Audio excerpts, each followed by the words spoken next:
अस्सलाम वालेकुम।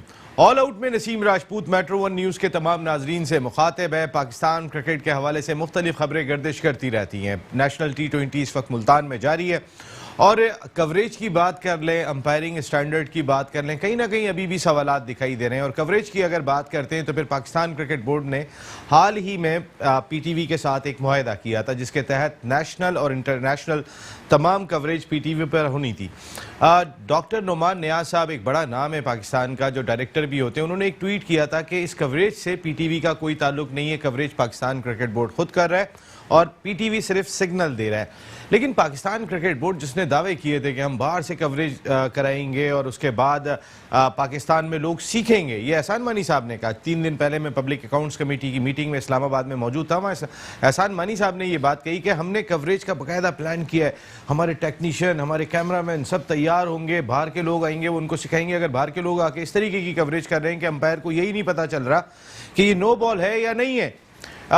आज भी ऐसा हुआ, खुशदिल शाह मैच जिताने के लिए जा रहे थे, जिस तरीके से 44 रन दरकार थे 18 गेंदों पर और वो ज़बरदस्त बैटिंग कर रहे थे, वो नो बॉल थी या नहीं थी?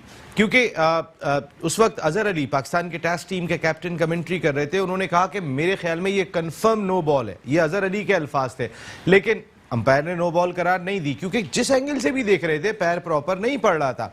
तारिक जो दूसरे कमेंटेटर थे वो कह रहे थे मेरे ख्याल में ये नो बॉल नहीं है, लेकिन अजहर अली बहुत कॉन्फिडेंट थे। और अगर आप भी देखेंगे तो शायद ऐसा लगेगा, हर कोई कहेगा कि ये नो बॉल थी, लेकिन चूंकि कवरेज बेहतर नहीं थी इसलिए थर्ड अंपायर को भी शायद इतना मुरूद इल्ज़ाम नहीं ठहराया जा सके, किसी एंगल से भी उस पैर को कैमरा नहीं पकड़ सका था।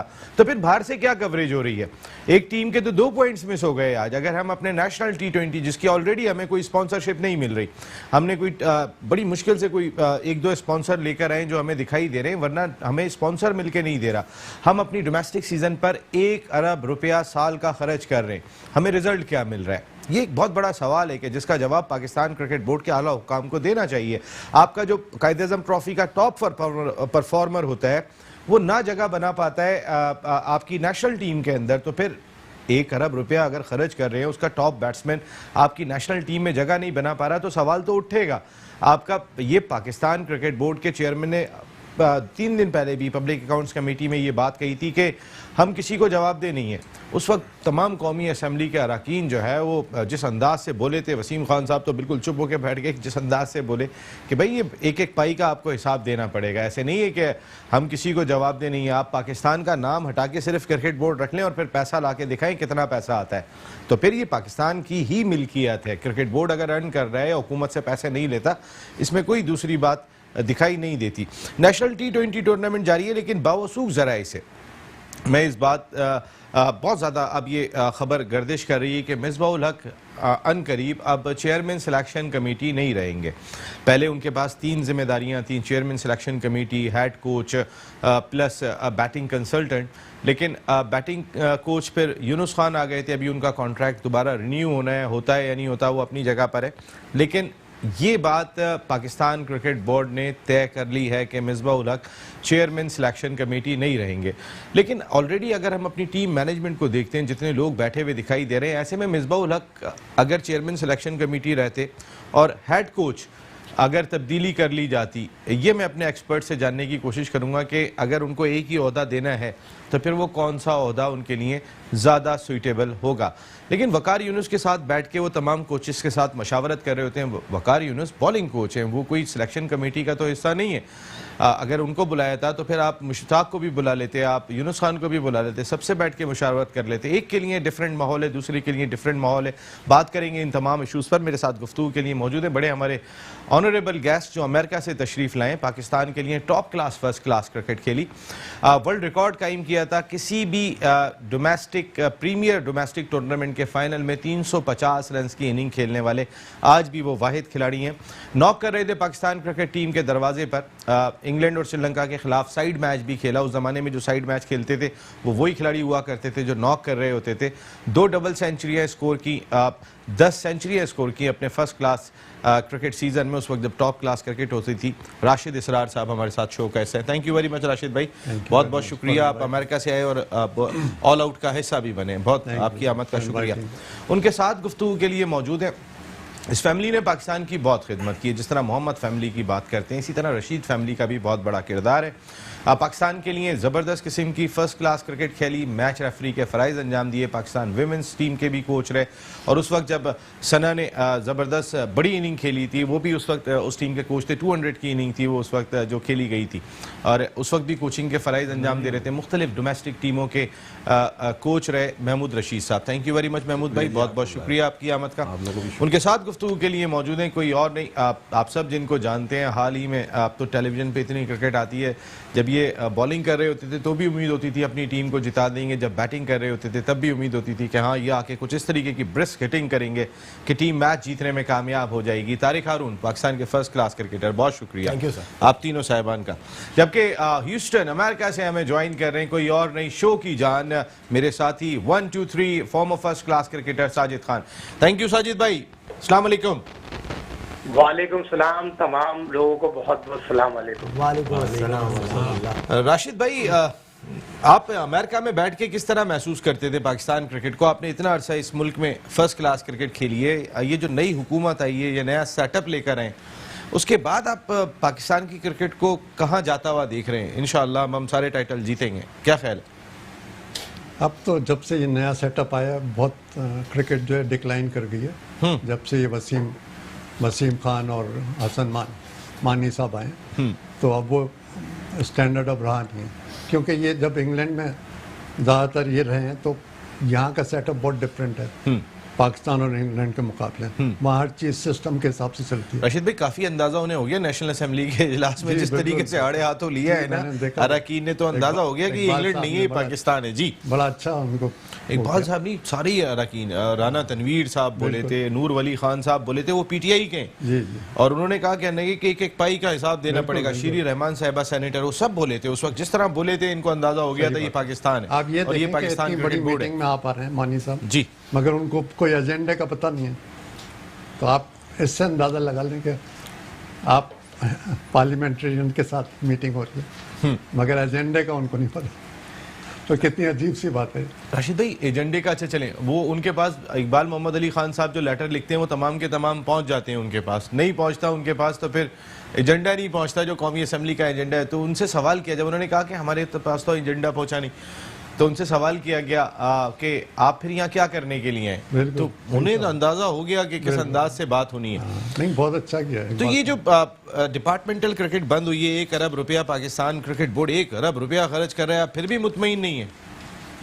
असल में ये जब हमारे ज़माने में क्रिकेट थी ना, तो ये डिपार्टमेंटल और रीजनल ये एक साथ लेकर चल रहे थे। तो उसमें ये था कि बोर्ड 2 टूर्नामेंट कराता था और बाकी ये सिंध की टीम होती थी पंजाब रीजनल लेवल पर ना, तो पाकिस्तान यूनिवर्सिटीज़ और 2 जो फाइनलिस्ट थे टॉप फर्स्ट क्लास क्रिकेट के, वो ये 5 टीमें जो खेलती थी पेंटेगुलर के नाम से, जी जी जी, जो लाहौर में, और वो ज़बरदस्त टूर्नामेंट था जो कारदार के ज़माने में 75 में उन्होंने कराया था। बिल्कुल ठीक है। और वो 5 मैचेस होते थे और उसमें कोई गैप नहीं होता था, कॉम्पिटिटिव थे। जी बिल्कुल, उसमें उससे पता चल जाता है आपकी फिटनेस लेवल क्या है। जब आप 5-20 दिन लगातार खेल रहे हैं तो आपकी फिटनेस की लेवल पता चल जाएगा और आप कितने पानी में। देखिए, चेकिंग करने का कितना ज़बरदस्त इंतज़ाम था, आपकी फिटनेस लेवल। बिल्कुल। आज मौजूदा दौर में क्रिकेट बहुत बढ़ गई है, इसकी वजह से जिस तरह के टेस्ट वगैरह हो गए हैं। महमूद भाई, आप तो सिस्टम के साथ रहे जी, काफ़ी अरसे से पाकिस्तान क्रिकेट के सिस्टम के साथ आप रहे, अब रिटायरमेंट आपकी हुई है। ये हमारी क्रिकेट है किस जगह पर? क्योंकि आपने सारे उतार चढ़ाव देखे हैं। जब एक क्रिकेट बोर्ड का चेयरमैन होता है, हर साल कोई ना कोई डोमेस्टिक में चेंज होती है। अब तो ऐसा करके आपने ऐसे बिल्कुल पलट के रख दिया है, इतना चेंज कर दिया है। एक्चुअली इनके सिस्टम में कुछ, इनके पास सिस्टम कुछ भी नहीं है पाकिस्तान में। आप स्टार्ट से ले लें, ये क्या करते हैं कि आते हैं और प्रोग्राम बना करके अब हम ये चेंज कर देंगे, कोई होमवर्क नहीं करते, कोई ब्लैक एंड वाइट में नहीं रखते कि इससे ये फ़ायदे होंगे ये नुकसान होंगे। जबकि इस क्रिकेट को अगर इन्होंने इम्प्रूव करना है तो मेरे हिसाब से इनको ग्रास रूट लेवल पर क्रिकेट को स्टार्ट करना चाहिए, तो वहाँ पर ये वाली चीज़ें अप्लाई करनी चाहिए जो ये टॉप लेवल पे कर रहे हैं। वहाँ 6 टीमें करते, आप वहाँ 6 करते, वहाँ से अंडर 19 से 6 करते, वहाँ पर पहले वो बेस बनाते। ठीक है, हम बेस को बना नहीं रहे, हम टॉप लेवल को ठीक करने की कोशिश कर रहे हैं। तो जब बेस आपको स्ट्रांग नहीं होगा तो टॉप लेवल तो किसी वक्त भी क्लैप्स हो जाएगा। तो मेरे ख्याल से इनको स्कूल, क्लब क्रिकेट, स्कूल की क्रिकेट, कॉलेज और यूनिवर्सिटी यहाँ पर बेस बना के फिर अंडर 19 में ये वाला फॉर्मेट पहले अप्लाई करें, फिर उसके बाद वहाँ देखें, वर्कआउट देखेंगे, वर्कआउट अच्छा हो रहा है तो फिर स्लोली इसको फर्स्ट क्लास क्रिकेट में भी लाएं। लेकिन जो हमारे ज़माने में जितने भी क्रिकेटर पाकिस्तान में खेले हैं या पाकिस्तान से जो खेले आ रहे हैं वो सारे डिपार्टमेंट से आए हैं, कोई भी ऐसा रीजन से नहीं आया। और उसके अलावा हमारे ज़माने में ऐसा था कि हम फर्स्ट क्लास क्रिकेट खेलने के बाद एक ये जब देखते थे कि हमें प्लेयरों की ज़रूरत है तो ये एक टैलेंट हंट स्कीम निकाली थी इन्होंने 79 में, तो वहाँ से इन्होंने कुछ मैचेस कराए थे और वहाँ से भी हम काफ़ी प्लेयर उस वक्त साइड मैच खेले थे, जिसमें वहाँ से फिर प्लेयर कुछ मंसूर अख्तर और ये टेस्ट भी खेले और क्या हम साइड मैच खेले वहाँ से, क्योंकि टैलेंट स्कीम इन्होंने बहुत अच्छी निकाली। इसी तरह से 82 में भी आई थिंक इन्होंने इसी तरह कोई कैंप लगाया था न्यूजीलैंड से आने से पहले, उसमें भी बेस पे क्या काम हो रहा है। चले हमने ऊपर की क्रिकेट पे बहुत चेंज कर दिया, मैं ये कह रहा हूँ आपने अभी स्कूल और कॉलेज क्रिकेट की बात की, आपके दौर में स्कूल और कॉलेज की क्रिकेट तगड़ी होती थी, वो पाकिस्तान क्रिकेट बोर्ड नहीं कराता था, वो एजुकेशन बोर्ड कराता था। वहाँ कॉलेजेस में, स्कूल्स में प्रॉपर एक इंटरेस्ट हुआ करता था कि एक स्कूल के दूसरे स्कूल से कॉम्पिटिशन, रेवलरी ऐसी होती थी जैसे कराची और लाहौर की होती थी। तो वो जो एक कॉम्पिटिटिव क्रिकेट थी, पाकिस्तान क्रिकेट बोर्ड कहें कि आप कॉलेज भी करा ले, स्कूल भी करा ले, वो तो इतना ज्यादा कराए और फिर हो नहीं सकती। नहीं, वही तो मैं कह रहा हूँ, वही पाकिस्तान बोर्ड नहीं कराएगा, वो सिस्टम जो इन्होंने घुमा दिया है उस सिस्टम को लेकर आए ना, कहाँ गया वो, उसको वापस रिवाइव करें और उसको उस तरीके से स्टार्ट करें कि वापस से वो बेस बने। हमारी क्लब क्रिकेट का इस वक्त यह हाल है कि कराची में कोई टीम नजर नहीं आ रही, हर जगह देखो तो अकेडमीज खेल रही हैं, तो क्लब्स कहाँ हैं हमारे क्लब को किसने खत्म किया? यहाँ फिर लोग जो हैं पहले हमारे जो सरपरस्त थे वो हमें पैसे दे, हमारे पे पैसे खर्च करते थे और प्लेयरों को खिलाते थे। बहुत सारे मैं नाम लूंगा, हमारे मुनव्वर स्पोर्ट्स में महमूद AR थे, अच्छे भाई थे, मजीद थे, अच्छे भाई थे, भाईजान थे और ये इफ्तिखार भाई थे, शादाब के शेख साहब थे। तो ये लोगों ने क्रिकेट चलाई है, बदर साहब थे संगम स्पोर्ट्स में, इन्होंने क्रिकेट चलाई है, मतलब इनकी वजह से क्रिकेट को इम्प्रूवमेंट मिलती थी। और यहाँ से हमें, और जब हमें हमारी सिलेक्शन की बारी आती थी तो मुझे याद है कि मेरे कोच महमूद AR, इन्होंने कहा मुझे किसी को बोलने की ज़रूरत नहीं है, तुम लोग की परफॉर्मेंस मेरे पास लिखी भी है, जो तुम लोगों ने क्लब क्रिकेट में किया है, जो हमने क्लब क्रिकेट में किया होता था उसका हमें रिजल्ट मिलता था, हमें वहाँ सिलेक्शन कराची से सिलेक्ट किया जाता था और हमारी उस परफॉर्मेंस को काउंट किया जाता था। अब तो कुछ पता ही नहीं चलता। खुर्रम मंजूर बैठे थे आपकी जगह पे तारिक साहब, और खुर्रम मंजूर से मैंने कहा, कहने कि नसीम भाई किस क्लब क्रिकेट की बात कर रहे हैं, मैं मलीर जिमखाना से खेलता हूँ जिसने 5 कप्तान दिए इस मुल्क को, उस क्लब ने आज 11 लड़के जमा करना मुश्किल हो जाते हैं क्लब क्रिकेट के अंदर। तो ऐसे में इसको, ये जो तारिक साहब आप तो खैर करंट क्रिकेट खेलें, ये इसको रिवाइव कैसे करें दोबारा? पहले तो एजुकेशन इंस्टीट्यूट्स में आपको दाखिले मिल जाया करते थे, सईद अनवर साहब पता चला NED में एडमिशन हो गया, गुलाम अली का NED में एडमिशन हो गया, किसी का कहीं और एडमिशन हो रहा है, कहीं चाम नजर आता था, और वो फिर उसके बाद सर डिपार्टमेंट फीस भी माफ होती थी, फीस माफ होती थी। मैंने खुद सनपैट से पढ़ा है। हाँ, तो हम लोग फीस माफ थी, 4 साल हमारे भी कॉलेज में, क्योंकि वो परफॉर्मेंस तो एक प्लेयर को ये रिस्पेक्ट मिला करती थी, उसके लिए इतने इंसेंटिव्स हुआ करते थे कि उसको इंजीनियरिंग यूनिवर्सिटी में दाखिला मिल जाएगा, उसको कहीं मेडिकल यूनिवर्सिटी में दाखिला मिल जाएगा, उसके बाद डिपार्टमेंट उसके लिए तैयार हुआ करता था, उसमें वो कैपेबल है तो उसको डिपार्टमेंट उठा लिया करता था। अब तो ऐसा लग रहा है कि क्रिकेटर्स यतीम हो गए। जी बिल्कुल, आपने बिल्कुल सही निशानदेही की है, माफ़ कीजिएगा। तो हमारे दौर में भी, इनका दौर तो खैर हमसे भी बहुत ज़्यादा गोल्डन था, हमारे दौर में भी जो क्लब क्रिकेट थी वो एक तो होती बहुत ज़्यादा थी और एक तो बहुत बहुतात थी क्रिकेट की प्राइवेट तौर पे, ऐसे PCB नहीं, मतलब रीजन लेवल पे या एसोसिएशन लेवल पर कुछ ऑर्गेनाइजर्स होते थे जो कि धड़ाधड़ टूर्नामेंट्स करवाते थे। तो टूर्नामेंट्स होते थे तो कंपटीशन होता था, क्लब्स इन्वॉल्व होते थे, फिर प्लेयर को उसमें खेलने में मज़ा आता था, उसको उस प्लेयर ऑफ द टूर्नामेंट बनना है, फाइनल का मैन ऑफ द मैच होना है, तो ये सारी चीज़ें थी। फिर इसके अलावा एक और चीज़ थी, इंटरफर्म्स हुआ करती थी। क्लब क्रिकेट की बहुतात के बावजूद एक इंटरफर्म्स होती थी हिनो पार्क ट्रॉफी के नाम से, वो कई साल हुई है, आई थिंक 16 साल या 20 साल या इससे भी ज़्यादा हुई। फर्म्स भी पैसे देती थी खिलाड़ियों को खिला के, वो क्रिकेट में जाता था प्लेयर, क्लब क्रिकेट से इम्प्रूव करके, फिर वहाँ जब परफॉर्मेंस करता था तो उसका नाम शहर में आ जाता था, ऊपर लेवल पे आ जाता था। अच्छा, अब क्लब क्रिकेट जो हुआ करती थी उसका एक और प्लस पॉइंट ये था कि वो मोर देन 40 ओवर्स की क्रिकेट होती थी। हाँ। उसमें प्लेयर को पूरा पूरा मौका मिलता था, बॉलर जो है वो भी तगड़े होते थे, 8 ओवर करने होते थे, लिमिट होती थी, बैट्समैन ज़्यादा लंबी बारी कर सकते थे, यानी स्ट्रॉन्ग आते थे। अब इस दौर में आ जाएं तो अब T20 जब से आया है तो जो क्लब क्रिकेट आ गई है वो टोटल T20 पे आ गई है। अव्वल तो क्लब क्रिकेट रही नहीं, ऑर्गेनाइजर्स नहीं रहे, टूर्नामेंट्स नहीं होते। अभी ले दे के एक टूर्नामेंट कराया था तौसीफ अहमद सिद्दीकी साहब ने बोर्ड से इजाज़त लेके, बोर्ड इजाज़त भी नहीं देता टूर्नामेंट्स करवाने की इतने ज़्यादा। अब तो 5 लाख रुपए मांगता है, जी हाँ। टेलीवाइज करेंगे तो 15 लाख रुपए मांगता है। तो वो जितनी ज़्यादा क्रिकेट होगी, कहने का मकसद ये, जितनी ज़्यादा प्लेयर को क्रिकेट मिलेगी, जितनी ज़्यादा क्लब क्रिकेट ऑर्गेनाइज होगी, उतने ज़्यादा जो है वो प्लेयर्स फिर निकल कर आएंगे। बिल्कुल। साजिद खान साहब, आपसे तो खैर हमारी हर प्रोग्राम में ही बात होती है, ये जो आप बात कर रहे हैं, आप वो लोग जैसे महमूद भाई हैं, सिस्टम का हिस्सा रहे, या अब आए में इसरार भाई ने भी बताया कि किस तरीके की क्रिकेट उस वक्त हुआ करती थी, राशिद भाई ने जिस तरीके का परफॉर्म किया है। अब क्या लग रहा है आपको, आने वाला वक्त आप अपने बच्चे को भेजना चाहेंगे अब क्रिकेट के अंदर? जो सूरत हाल है कि 6 टीमें रह गई हैं, मौके इतने नहीं है, नौकरी वहाँ नहीं है, तो क्या भेजेंगे आप अपने बच्चे को? बहुत शुक्रिया नसीम राजपूत साहब। पहले तो राशिद साहब अमेरिका से आए, पाकिस्तान का बहुत बड़ा नाम है। फिर रिचर्ड जो पाकिस्तानी रिचर्ड आपके फॉर्म में मौजूद है, महमूद रशीद जो रशीद फैमिली के हैं, बहुत ही उम्दा बैट्समैन। ये जरा बताएं महमूद भाई के बारे में, विव रिचर्ड्स क्या बोला आपने? पाकिस्तान राशिद भाई को विव रिचर्ड्स कहते थे। हाँ, देखें महमूद रशीद जो है निहायत उम्दा talented batsman, out class fielder. और जिस तरह आपने बात की, राशिद भाई ने फाइनल में 300 रन बनाई, 90 से ज्यादा फर्स्ट क्लास मैच खेले। उस वक्त इतनी क्रिकेट नहीं होती थी। आज की मैट्रो न्यूज चैनल की अगर हम बात करें, अलग की खूबसूरती है, दोनों सीनियर के लोग बैठे और अपने पास के क्लब क्रिकेट की अगर महमूद भाई ने जो बात की, देखें महमूद साहब ने बात की, मरहूम महमूद साहब जिनके कोच थे, अगर हाजी इफ्तिखार का जिक्र करूं, इसाक पटेल का जिक्र करूं, क्लब क्रिकेट बुनियादी हमारी जो थी ना बेसिक थी।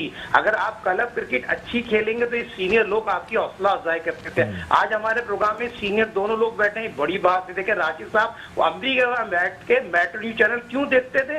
पसंद आता है, हक और सच की बात होती है। तो जिस तरह आप बात कर रहे हैं, बात को इस तरह आगे बढ़ाएं। देखिए ये चीजें पास हो गई हैं, ये चीजें हमने वापस लेके आनी है। क्लब क्रिकेट से प्लेयर आता है, क्लब क्रिकेट अगर अच्छी खेलेगा तो फर्स्ट क्लास क्रिकेट में जाएगा, मगर ये सारे सिस्टम जो है खत्म कर दिया, जो इम्पोर्ट हो गया है। वसीम खान की बात करूं, एहसान मानी की, साजिद खान साहब इंपोर्टेड लोगों पे हमने बहुत बात की है। मैं ये जानना चाह रहा हूँ क्लब क्रिकेट अब आगे कंटिन्यू कैसे हो और किस तरीके से हो, जब आपकी शराइत इस तरीके की होंगी कि जो वोट डालने का जिसके पास इख्तियार होगा उसका अपना स्विमिंग पूल भी होना चाहिए, उसका अपना ग्राउंड भी होना चाहिए, उसका अपना जिम भी होना चाहिए।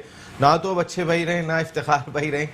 कहने का मकसद है कि अब या तो ये जिमखाना के पास सहूलत मौजूद है, या मोइन खान अकेडमी के पास सहूलत मौजूद है, या अरबियन सी कंट्री क्लब के पास ये सहूलत मौजूद है। तो इसका मकसद है वोट डालने का इख्तियार अब इन्हीं को होगा। तो गरीबों की क्रिकेट तो नहीं रही फिर। नहीं, यहाँ पर उम्मत कहते हैं ना, उम्मत की एक रीन कायम है। नदीम उमर साहब मौजूद हैं और बड़े ऐसे लोग मौजूद हैं जिन्होंने पाकिस्तान में 30 साल कितने हैं नदीम उमर? अच्छा चले मुझे बताएं कितने नदीम उमर साहब हैं, आप मुझे बता दें। उम्र काफी है यार भाई, कितने उतने की बात नहीं होती। क्रिकेट प्रमोट करेगा क्या अच्छे भाई, आप जिनके नाम ले रहे हैं, आजिफ तकारी की बात करें, महमूद साहब की बात करें, साद पटेल की बात करें, या 2 के 10 थे ये लोग भी एक ही लोग थे, मगर क्रिकेट को क्लब क्रिकेट को चलाते थे, खिलाड़ी को प्रमोट करते थे, खिलाड़ी ढूंढ के लाते थे। सईद खान साहब खुर्रम मंजूर उस दिन हमारे साथ शो में मौजूद थे। वो कह रहे हैं मलीर जिमखाना के पास 11 लड़के जमा करना मुश्किल हो जाते हैं। वो क्लब जो पाकिस्तान को 4-5 कप्तान दे चुका है, उसको 11 लड़के जमा करना मुश्किल हो जाए, तो आप कौन सी क्लब क्रिकेट की बात कर रहे हैं? देखिए आज की क्लब क्रिकेट वेटरन्स ने क्रिकेट खत्म कर दी है। महमूद साहब खुद वेटरन्स क्रिकेट खेलते हैं, राशिद साहब खुद वेटरन्स क्रिकेट खेलते थे पाकिस्तान में। हारून अच्छा, वेटरन्स ने कैसे खत्म कर दी? चले मुझे ये बताएं, वेटरन्स ने कैसे खत्म की? वेटरन्स क्रिकेट ने, देखें क्लब क्रिकेट, आजकल की क्रिकेट बहुत महंगी हो गई है और आजकल की जो वेटरन्स क्रिकेट कमर्शियल बन गई है, आपको सबको पता है। क्लब क्रिकेट को खत्म करने में वेटरन्स क्रिकेट जो प्रमोट हुई है उनका बहुत बड़ा हाथ है। आप ये कहते हैं कि वेटरन्स क्रिकेट वाले सारे स्पॉन्सर लेके चले जाते हैं, वेटरन्स क्रिकेट वाले क्लब क्रिकेट के स्पॉन्सर ले जाते हैं। अरे वो तो अपनी जेब से खर्च करके करा रहे हैं, वो कोई स्पॉन्सर नहीं लाते। जितना वेटरन्स क्रिकेट हो रही है वो तमाम जो शौकीन है वो अपने जेब से पैसा खर्च करके खेल रहे हैं। महमूद भाई गलत कह रहा हूँ नहीं, मैं? आप सही कह रहे हैं। कितने स्पॉन्सर मिलते हैं? जब स्टार्ट हुआ था वेटरन्स क्रिकेट तो मैं मेडिकेयर से खेला करता था, तो डॉक्टर फैज, अल्लाह उनको जन्नतुल फिरदौस। ओए क्या स्विंग बॉलिंग करते थे वो? तो वो थे साथ, तो उनको मैंने एक दफ़ा कहा था, मैंने कहा डॉक्टर साहब ये वेटरन क्रिकेट बहुत अच्छी है, हम मतलब आके अपना फिटनेस भी हो जाती है और थोड़ी सी एक दूसरे गपशप हो जाती है, लेकिन इसके साथ सारी टीमों को चाहिए कि एक यंग टीम, एक यंग प्लेयर्स बनाएं टीम। सैटरडे को हम खेलें और संडे वो खेले और हम सारे सीनियर प्लेयर उनका मैच देखने आए। तो उससे क्या होगा कि क्रिकेट को, उस वक्त भी क्रिकेट क्लब क्रिकेट बंद हो रही थी, मतलब कम हो जा रही थी, तो मैंने उनको ये सजेशन दी थी कि आप ऐसा करें कि क्लब एक साथ अपनी यंग टीम बनाएं, यंग से मुराद ये कि क्लब की टीम बनाएं, और जब जिस दिन हम मैच खेलें नेक्स्ट डे उस यंगस्टर का मैच हो, वो हम सब प्लेयर जितने भी सीनियर प्लेयर हैं वो आएँ और उनको कुछ टिप भी दें और उनको देखें, उनकी हौसला अफजाई करें। लेकिन किसी ने इतना नहीं ध्यान दिया, डॉक्टर साहब ने भी ऐसे किया, और मैंने ये चीज़ आलमगीर को भी कही थी, तो आलमगीर ने भी कोई मुझे पॉजिटिव जवाब रिएक्ट नहीं किया। तो मैं समझता हूँ कि अगर ये साजिद इस तरह कह रहा है कि क्लब वेटरन क्रिकेट ने ख़त्म किया है, ऐसा तो नहीं है, लेकिन ये है कि कुछ हद तक आप कह सकते हैं कि वेटरन की वजह से क्लब क्रिकेट थोड़ी पीछे चली गई। साथ अगर हम यंग वेटरन्स की वजह से क्लब क्रिकेट पीछे गई, तो साजिद भाई सही बात कह रहे हैं, इसका मकसद है। आप भी एग्री करेंगे इस बात से? नहीं, इतना एग्री नहीं करूंगा मैं, क्योंकि हमारे सामने सिर्फ सीनियर लीग में 6 टीमें होती थी और एक जूनियर लीग होती थी जिसमें 10 टीम होती थी। तो सीनियर में आप सोचेंगे स्टैंडर्ड बहुत हाई होता था, क्योंकि जब आप कम टीमें रखेंगे तो उसमें अच्छे लड़के आपको कंपटीशन होगा और अच्छे लड़के ऊपर आएंगे। तो उसमें संगम थी, पाक क्रिसेंट, सिटीजन खाना। राशिद भाई देखिए उस वजह से वो स्टैंडर्ड जो है ना अब आपका बहुत गिर गया है, क्योंकि आप इतनी ज्यादा क्रिकेट हो रही है कि हर लल्लू पंजू घुस रहा है। टेस्ट कैप ऐसे दी जा रही है जैसे पता नहीं आपने जो है वो 350 रन कर दिया, आपका इंग्लैंड के टूर पे नाम आ रहा है आपका काम, लेकिन आप पाकिस्तान नहीं खेल सके। अब बताएं उसके 2 महीने क्रिकेट और वर्ल्ड रिकॉर्ड था वो, बिल्कुल फाइनल में किसी ने नहीं, फाइनल में आज तक जी मेरे साथ जो 40 रन किए उन्होंने वो चले गए टीम में उस टूर पर। उस वक्त भी यही होता था, मतलब इक्का दुक्का तो चलते ही ना। मैं एक चीज ऐड कर दूं, ये जो T20 क्रिकेट है ना, इसने प्लेयर्स को बहुत जल्दी हाईलाइट कर देता है, और T20 के प्लेयर को एकदम क्रिकेट जल्दी मिल जाती है, उसको खिलाने के बाद T20 वाले को T20 में ही रखना चाहिए, क्योंकि ये क्या करते हैं T20 वाले में परफॉर्म पे 1 या 2 परफॉर्म पे उसको खिला देते हैं, वो 1 इनिंग अच्छी खेल जाता है, उसके बाद 2 इनिंग फेल भी होता है तो उसको इग्नोर करके उसको कंटिन्यू करते हैं, फिर जहां उसकी 1 इनिंग और अच्छी हो जाती है तो उसको टेस्ट में खिला देते हैं, वनडे भी खिला देते हैं, जो कि फॉर्मेट गलत है। बिल्कुल। जो T20 वाले हैं उसको सिर्फ T20 फोकस होना चाहिए, और जो फर्स्ट क्लास PSL अगर आपका महमूद भाई क्राइटेरिया बना हुआ है टीम की सिलेक्शन का, तो फिर तो यही होगा ना। आप देखें ना, जो PSL में परफॉर्म करता है वो पाकिस्तान टीम में आ जाता है, थोड़ी दिन के बाद अनफिट होकर घर जाके लेट जाता है। क्योंकि हसन अली ने इतना परफॉर्म किया आके, कहाँ है हसन अली? आप मुझे बताएं, फखर जमान किस तरीके से एकदम से आए थे, कहाँ है फखर जमान? क्योंकि आपने उनकी टेक्निक पे, उनकी जो बाकी चीजें थी उस पर काम नहीं किया। आप मुझे ये बताएं राशिद भाई, पहले आपसे मैं ये जानना चाहूंगा, ये लोग बहुत खतरनाक लोग हैं, ये जो बैठे हुए ना मेरे कान में बोलते हैं, कहते हैं ब्रेक है, तो ठीक है भाई आपकी बात सुन लेते हैं, एक छोटा सा ब्रेक ले रहे हैं, वापस आते हैं तो फिर जो हमारी डिस्कशन है बहुत ही इंपॉर्टेंट है पाकिस्तान क्रिकेट के लिए, उसको यहीं से कंटिन्यू करेंगे एक छोटे से ब्रेक के बाद।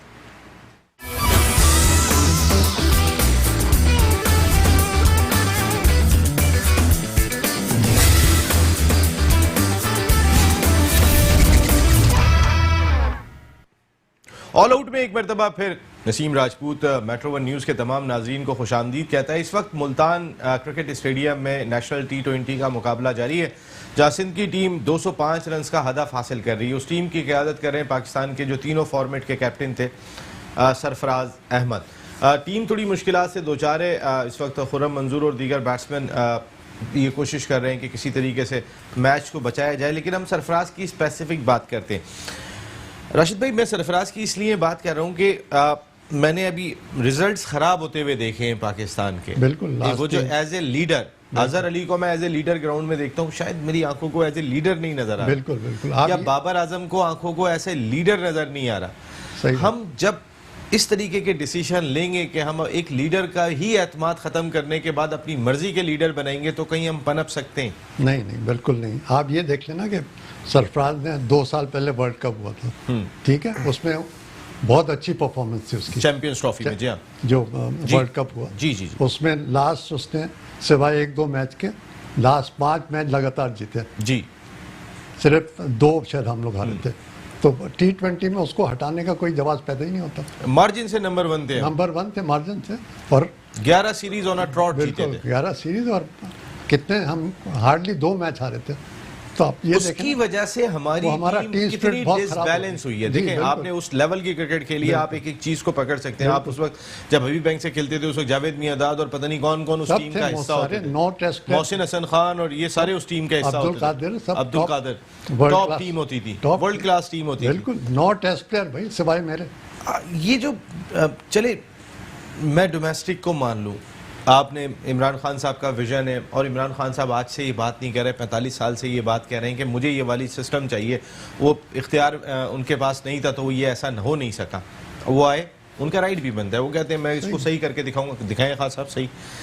लेकिन आप एक सेटल टीम है, वो तो क्रिकेट बोर्ड का काम है ना, कप्तान किसको लगाना है किसको नहीं लगाना है। वहां पर भी वो पसंद ना पसंद कर रहे हैं, वहां पर भी टांगे खींच रहे हैं।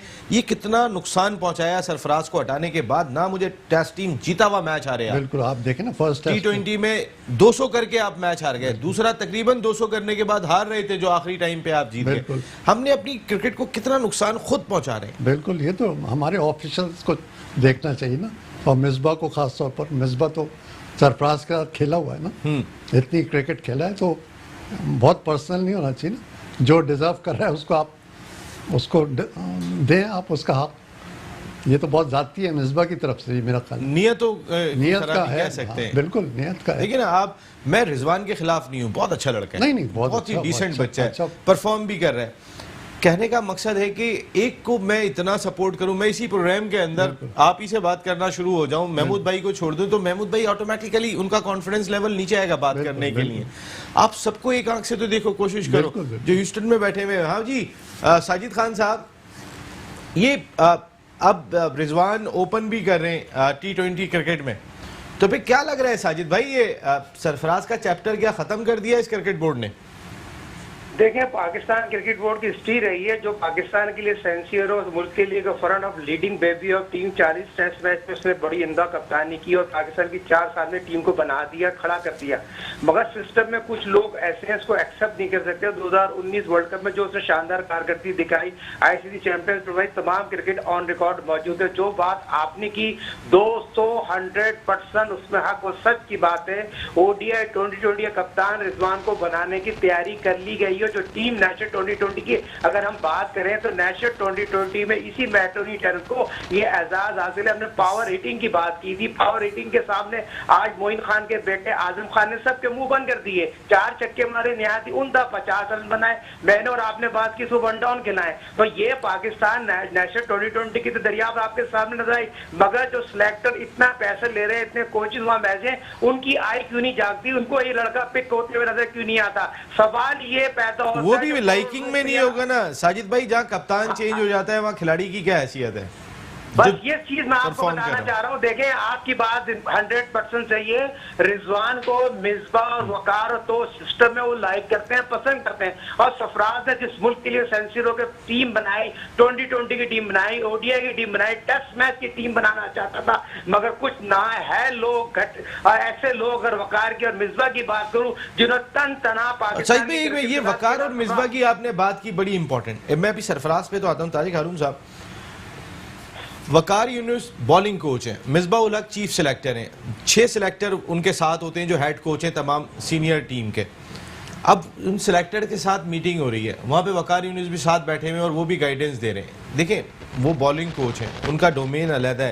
कहीं ना कहीं फिर लोगों के जहन में बात आती है ना, सरफराज को के साथ पहले भी क्या होता रहा था, अब आने वाले वक्त में किसी और के साथ नाइंसाफ़ी होगी, अपनी पसंद ना पसंद दोनों बैठ के चलाएंगे। अभी एक मिसबा बात करते, वकार किस कैपेसिटी के अंदर जाके बैठे बिल्कुल वो कोचेस से क्यों मीटिंग कर रहे हैं मिसबा के साथ? बिल्कुल सवाल तो बनता है। भैया वसीम अकरम आके बैठे क्रिकेट कमेटी के रुकन है, वो आके बैठ सकते हैं, समझ में आता है, गाइड कर रहे हैं, बात कर रहे हैं, लेकिन why Waqar Younis, why not Younis Khan, why not Mushtaq Ahmed, वो क्यों नहीं? फिर वो भी तो उसी टीम मैनेजमेंट का हिस्सा है अगर वकार हैं तो। आप बिल्कुल सही बात कर रहे हैं। ये हर आदमी का अपना एक डोमेन होना चाहिए, वो अपने डोमेन में रहकर काम करे। जैसे वकार बॉलिंग कोच हैं तो उनको फिर सिलेक्शन के मामले में नहीं होना चाहिए।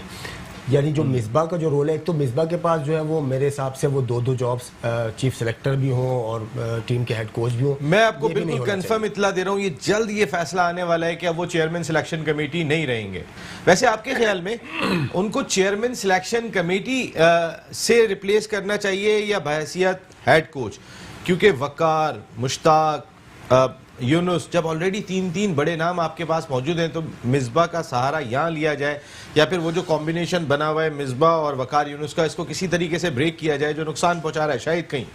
नहीं, बिल्कुल इनको मैं समझता हूँ कि अगर दो में से एक पिक करना हो तो इनको चीफ सेलेक्टर रहना चाहिए और हेड कोच का जो ओहदा है वो छोड़ देना चाहिए।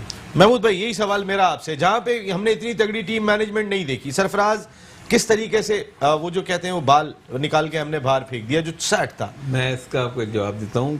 कोच क्रिकेट का सिर्फ एक होना चाहिए। इतने सारे कोच जब आप ग्राउंड के अंदर साथ लेके घूमते हैं ना, तो कोच प्लेयर्स को डिस्टर्ब करने के अलावा और कुछ नहीं करता। क्रिकेट सिचुएशंस का गेम है। जब आप क्रिकेट खेलते हैं तो अंदर सिचुएशन राइज होती है, अगली टीम ने उसको होल्ड करना होता है। किसी वक्त होल्ड हो रही होती है, किसी वक्त नहीं हो रही होती। जब नहीं हो रही होती तो वो सारी आपके अगेंस्ट जा रही होती है, लेकिन उस वक्त कोच कुछ भी नहीं कर सकता। इसलिए कोच एक होना चाहिए अंदर। हाँ, अगर आपने कोच प्रैक्टिस के लिए रखनी है, ग्राउंड में वो प्रैक्टिस कराने के लिए जरूर जाए, लेकिन जब टीम के साथ जाना है तो वहाँ सिर्फ एक मैनेजर और एक कोच होना चाहिए। जो देखें, क्रिकेट के अंदर सिर्फ आपने उन क्रिकेट कोचिंग करनी नहीं है, उनको गाइडलाइन देनी है। जब आप गाइडलाइन उसको दे देते हैं तो प्लेयर ने अंदर जाके उस सिचुएशन जो राइज होनी है उनको होल्ड करना है उस गाइडलाइन के साथ।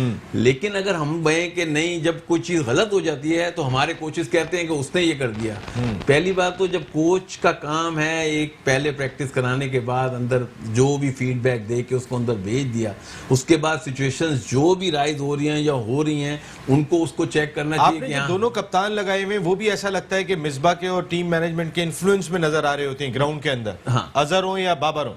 नहीं, वही तो मैं कह रहा हूँ।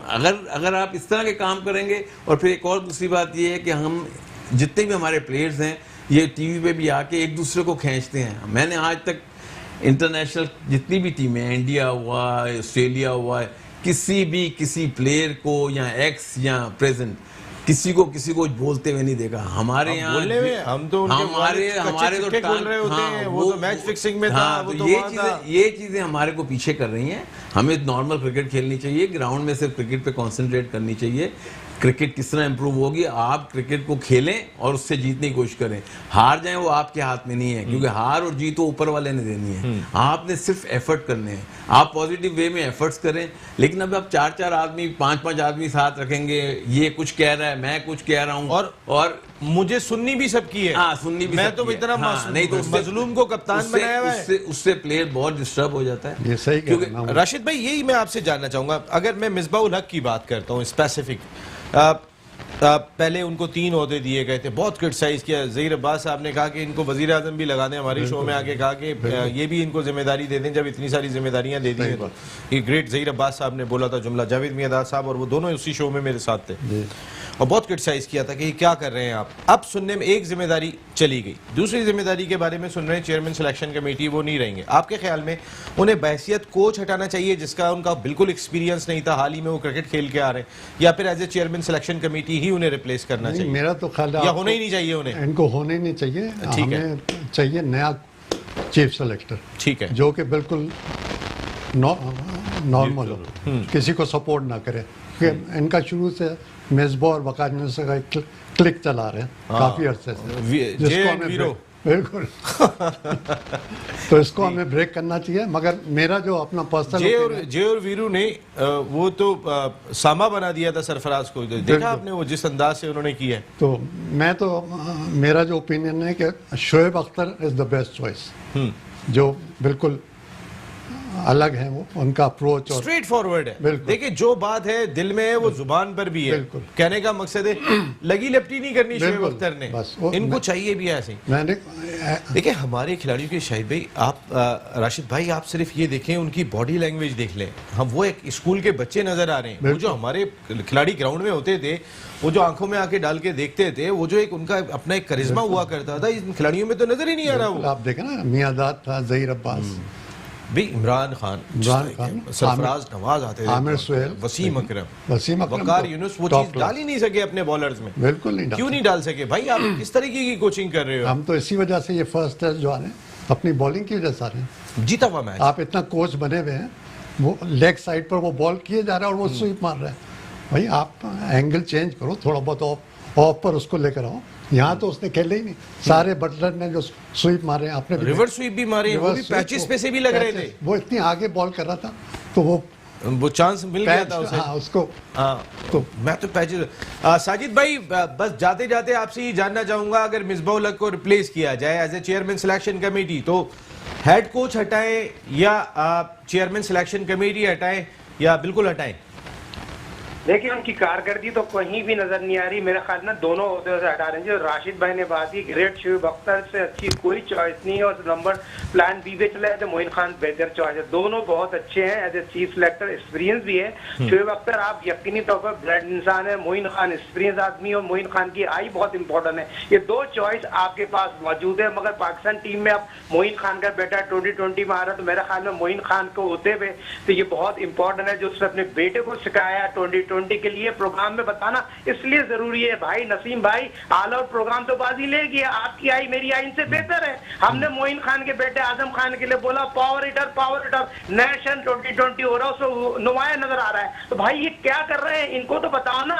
मिसबाह सिवाय हफीज की लॉबी बना रहा है, और उसको एक और लॉबी बहुत ज्यादा खाई जा रही है। किसी तरह सकने मुश्ताक को खा जाए, सईद अजमल को लेके आए। भाई सईद अजमल एक बट्टा बॉलर है। सईद अजमल का सकने मुश्ताक कोई नेमल बदल नहीं है, आजकल इस पे काम कर रहा है मिसबाह। सईद अजमल तो वैसे ही बाहर हैं। सकलैन को तो आप यहाँ पर लेकर आए उनके एक्सपीरियंस की वजह से, लेकिन सारी जुबानें बंद कर दी हैं साजिद भाई पाकिस्तान क्रिकेट बोर्ड ने, और इस वक्त आपको भी अपनी जुबान को बंद करना पड़ेगा क्योंकि प्रोग्राम का टाइम खत्म हो गया है।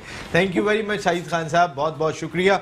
ये जो जुबानें बंद कर दी हैं, सब लोगों को नौकरियां दे दी हैं, उसके बाद फिर ना कोई बोलने वाला है ना कोई। लेकिन यहाँ पे महमूद भाई भी बैठे हुए हैं, या राशिद भाई भी बैठे हुए हैं, या तारिक भाई भी बैठे हुए हैं, वहाँ साजिद भाई भी बैठे हुए हैं। आवाज़ बंद नहीं होगी।